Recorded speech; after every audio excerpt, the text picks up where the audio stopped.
Assalamualaikum warahmatullahi wabarakatuh. Perkenalkan, nama saya Fahru Roji, NPM 227551133, kelas 3D. Di sini saya akan menjelaskan video pembelajaran tentang penyajian laporan keuangan.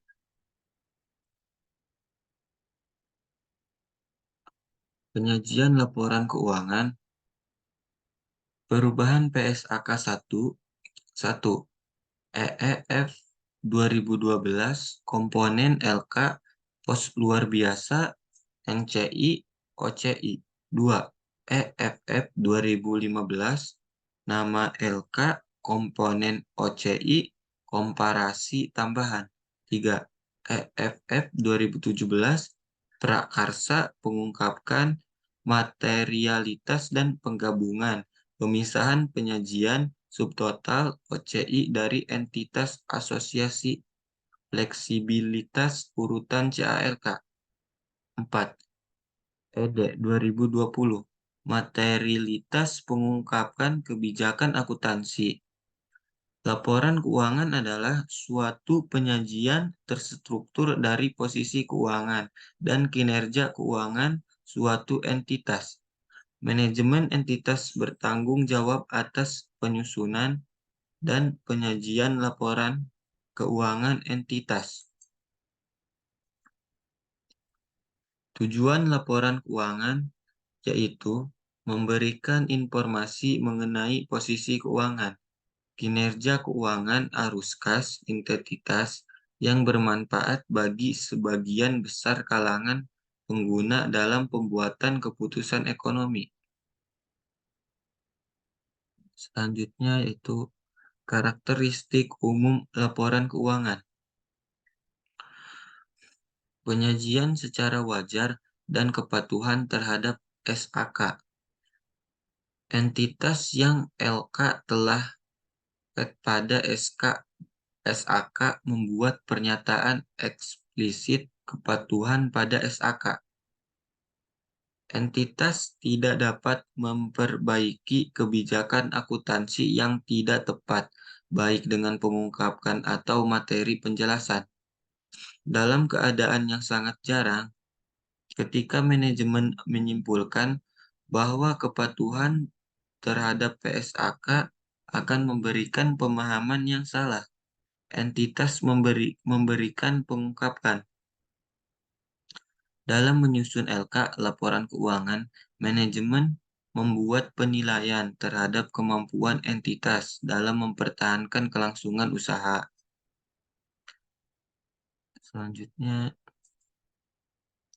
struktur dan isi laporan keuangan.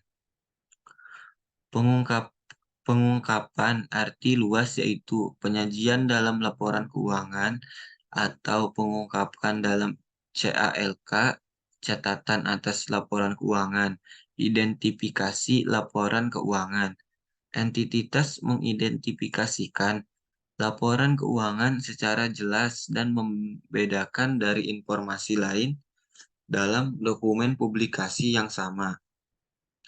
Menyajikan informasi berikut: nama, entitas, dan periode laporan. Apakah laporan apakah laporan satu atau kelompok, tanggal akhir periode atau periode yang dicakup, mata uang pelaporan, pembulatan yang digunakan. Selanjutnya, laporan posisi keuangan. Informasi minimal yang disajikan dalam laporan keuangan dapat ditambahkan jika penambahan tersebut relevan. Penyajian dalam lain sendiri, tahu dalam notes tergantung dari materialitas informasi tersebut. Pos tambahan, judul subtotal boleh disajikan sepanjang relevan. Penyajian aset lancar dan tidak lancar dan liabilitas jangka pendek dan jangka panjang sebagai klasifikasi yang terpisah. Kecuali penyajian berdasarkan likuiditas memberikan informasi yang lebih relevan dan dapat diandalkan, maka digunakan urutan likuiditas. Pajak tangguhan tidak boleh diklasifikasikan sebagai jangka pendek. Pembedaan lancar dan tidak lancar berdasarkan realisasi atau penggunaan atau aset, penyelesaian kewajiban atau liabilitas dalam jangka waktu 1 tahun. Referensi PSAK 1. Penyajian laporan keuangan pengungkapkan dalam laporan keuangan atau catatan atas laporan keuangan. Subklasifikasi yang disajikan sesuai operasi entitas. Informasi modal dan cadangan diungkapkan dalam posisi keuangan. Perubahan ekuitas atau catatan atas laporan keuangan. Jika modal bukan saham, menyajikan komponen ekuitas setiap kategori. Berikutnya, minimum line item. A. Aset tetap. B. Properti investasi. C. Aset tak berwujud. D. Aset keuangan. Atau tidak termasuk jumlah yang disajikan pada E, H, dan I. E. Investasi dengan menggunakan metode ekuitas. F. Aset biologis sesuai PSAK 69. G. Persediaan. H. Piutang dagang dan piutang lain. I. Kas dan setara kas. J. Total aset yang diklasifikasikan sebagai set yang dimiliki untuk dijual sesuai PSAK 58. K. Utang dagang dan utang lain. Laporan laba rugi dan penghasilan komprehensif lain. Penghasilan komprehensif adalah perubahan aset liabilitas ekuitas yang bukan berasal dari transaksi dengan pemilik. Penghasilan komprehensif terdiri dari laba rugi, tahun berjalan, dan penghasilan komprehensif lain. Laporan laba dan rugi komprehensif dapat disajikan dengan dua cara. 1. Laporan. Bagian pertama laporan laba rugi dan dilanjutkan bagian kedua penghasilan komprehensif lain. 2. Laporan. Laporan laba rugi dan laporan penghasilan komprehensif yang dimulai dari laba rugi tahun berjalan.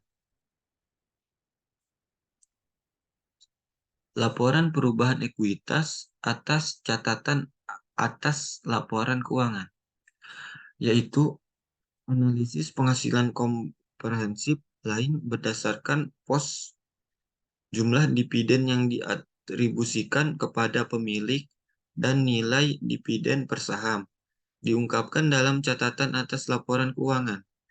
Penyajian dibedakan untuk masing-masing kelas, yaitu 1. Modal setor, 2. Saldo akumulasi dari penghasilan komprehensif saldo laba.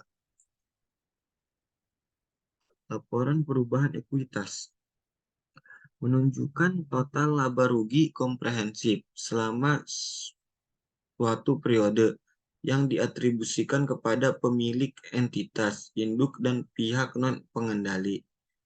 Untuk tiap komponen ekuitas, pengaruh penerapan retrospektif, rekonsiliasi antara saldo awal dan akhir periode yang timbul dari yaitu laba rugi, pos pendapatan komprehensif, transaksi dengan pemilik dalam kapasitasnya sebagai pemilik.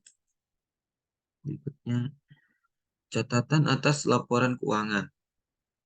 Menyajikan informasi dasar penyusunan laporan keuangan dan kebijakan akuntansi dasar pengukuran, kebijakan yang relevan, asumsi dalam estimasi, mengungkapkan informasi yang disyaratkan SAL, yang tidak disajikan di bagaimanapun dalam laporan keuangan, memberikan informasi yang tidak disajikan di bagian manapun dalam laporan keuangan, tetapi informasi tersebut relevan untuk memahami laporan keuangan atau pengelolaan modal.